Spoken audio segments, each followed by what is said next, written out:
Pain in heels जो है वो एक बहुत इम्पोर्टेंट एंटिटी है जिसकी कभी बात नहीं की जाती है। तो पेन इन हील्स अगर हम लेडीज़ में देखें तो हाई हील्स की वजह से, स्ट्रेचिंग की वजह से, गलत एंगल की वजह से, बॉडी टिल्टिंग की वजह से, काफ में स्पैज़म की वजह से सबका रेफर्ड पेन हील पे होता है। हील में दो चीज़ें होती हैं, एक तो तलवा सोल पार्ट ऑफ हील और एक टेंडो एक्लिस होता है जो हमारा पीछे ईडी को शेप देता है, जो बड़ी हिस्ट्री है टेंडो एक्लिस के नाम की। सबसे मजबूत लिगामेंट होता है बॉडी का और सबसे मोटा लिगामेंट होता है।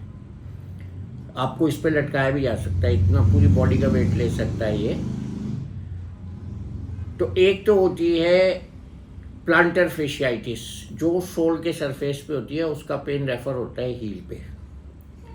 और सबसे जो जालिम चीज़ होती है हील में, वो जब हील की एड़ी में खिंचाव से, प्लांटर फेशियाइटिस कई साल से रहती है तो हील की एड़ी में चोंच बन जाती है, बीक बन जाती है तोते की चोंच जैसी। और जब वो तोते की चोंच जैसी हड्डी मसल्स में चुभती है, बस जान निकाल देती है वो, और बहुत बेकाबू हो जाता है दर्द से इंसान। इसका बहुत तेज़ पेन होता है, इसको हम कहते हैं कैल्केनियन स्पर। और इसमें सर्जरी भी नहीं हो सकती क्योंकि इतने इंपॉर्टेंट डीप पार्ट पे होता है हील की, जहाँ पे सारे मसल्स अटैच होते हैं पैर के सोल के, और ये लिगामेंट जो आर्च बनाता है हमारा वो अटैच होता है। तो ये बड़ी दर्दनाक कंडीशन होती है। इसमें हम अल्ट्रासोनिक लगा के मैनेज करते हैं, या हम उसको स्टेरॉयड इंजेक्शन कभी कभी देते हैं, बट स्टेरॉयड इंजेक्शन भी उस पेन से ज़्यादा पेनफुल होता है। मैंने तो एक ही बार लगाया था और मैंने तौबा कर ली थी, अब मैं किसी पेशेंट को नहीं लगाऊंगा क्योंकि उसके बाद वो पेशेंट मेरे पास नहीं आई। तीसरा, इसमें हम लेज़र से करते हैं ट्रीटमेंट, तो वो कामयाब होता है। और फिजियोथेरेपी और फ्लैट सोल्स पहनना और सोल्स के नीचे स्पंज रखना, ये इसका ट्रीटमेंट होता है। अब और मेडिकल कंडीशंस इंपॉर्टेंट जो हैं वो है टेंडो एक्लिस बर्साइटिस। एक बरसा होता है, जैसे नया जूता जहाँ हम पहनते हैं ना वो पीछे काटता है, तो वहाँ पे बरसा होता है। बरसा जो है वो ग्रीस प्रदान करता है मूवमेंट में, कदम आगे बढ़ाने में। उस बरसे में अगर इन्फ्लेमेशन हो जाता है तो इसको हम एंटी इन्फ्लेमेटरी एंटीबायोटिक से ट्रीट करते हैं। और आजकल अल्ट्रासाउंड करने लगे हैं ऑर्थोपेडिक डॉक्टर्स, तो अल्ट्रासाउंड से सब कंडीशंस पता लग जाती हैं। और एक अलावा मेडिकल कंडीशन इसके अलावा जो होती है वो होती है high uric acid, uric acid का बढ़ जाना। तो उसमें भी इसी तरह का पेन होता है, वो भी ट्रीटेबल कंडीशन है। उसमें और भी जॉइंट्स स्वेल कर जाते हैं, जैसे अंगूठे के पास बुनियान कहते हैं उसको, बुनियान बन जाती है, गोल गोल रेड इन्फ्लेम्ड एरिया। कान के पीछे भी गाउट की टोफाई जमा हो जाते हैं यूरिक एसिड से। और यूरिक एसिड उन लोगों में ज़्यादा होता है जो रेड मीट ज़्यादा खाते हैं या दालें बहुत ज़्यादा खाते हैं। तो दोनों लोगों को हो सकता है, वेज लोगों को, नॉन वेज लोगों को। तो ये यूरिक एसिड बढ़ने से इन्फ्लेमेशन होता है, और भी जॉइंट्स में होता है, हील में ख़ास तौर से होता है।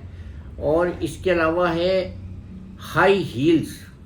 अभी बहुत सारे रील्स आ रही हैं ट्रम्प की जी की वाइफ की, मेलेनिया हमेशा हाई हील्स पहनती हैं, तो वो बहुत से लोगों को तो आदत हो जाती है। लेकिन आम तौर पे हाई हील्स, जैसे बच्चे शादियों वादियों में पहन के चले जाते हैं तो फिर 3 दिन तक उनके पैरों में दर्द रहता है। तो हाई हील्स अवॉइड करनी चाहिए। शूज़ कंफर्टेबल होने चाहिए, बहुत टाइट शूज़ नहीं होने चाहिए। नया जूता, हमने कहीं पढ़ा कि जो क्वीन थी इंग्लैंड की, वो कभी नया जूता नहीं पहनती थी, किसी को 15-20 दिन पहना के फिर पहनती थी ताकि वो रवां हो जाए। तो नए जूता भी इसका एक कॉज हो सकता है। हाई यूरिक एसिड हो सकता है, ट्रॉमा, चोट आखिरी कारण इसका हो सकता है, और साइकोलॉजिकल भी हो सकता है। यूरिक एसिड बढ़ा आएगा अगर गाउट की वजह से होगा, एक्सरे में दिख जाएगा इस पर अगर स्पर की वजह से होगा। और प्लांटर फेशियाइटिस में जो है वो अल्ट्रासाउंड से पता लग जाता है, बर्साइटिस में अल्ट्रासाउंड से पता लग जाता है। क्लिनिकली ये डिफ़िकल्ट टू डायग्नोस कंडीशंस नहीं है, बट यूरिक एसिड अगर नॉर्मल है तो फिर हम सबको इन कंडीशंस के बारे में सोचना चाहिए। रीज़न तो देखिए वो एक तो हील्स वाला है, दूसरे ऊबड़ खाबड़ सड़क पे चलना, और सोल्स अगर जूते के अच्छे नहीं होते ना, तो जो सस्ते जूते होते हैं ना उनके सोल्स बहुत ख़राब होते हैं और वो ख़राब भी हो जाते हैं। और एक चीज़ और है, जूता घिसता है एक साइड से जब, तब ये बहुत परेशान कुन चीज़ हो जाती है। तो जूते को अपने चेक करते रहें कि कहीं एक तरफ से आपकी एड़ी तो नहीं घिस रही है, ये भी इसका इलाज है।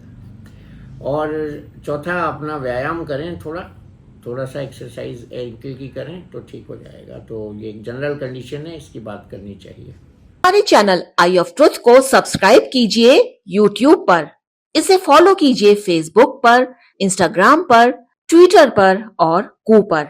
हमारे चैनल के बारे में फीडबैक देने के लिए हमें मेल कीजिए ioftruth.6@gmail.com पर।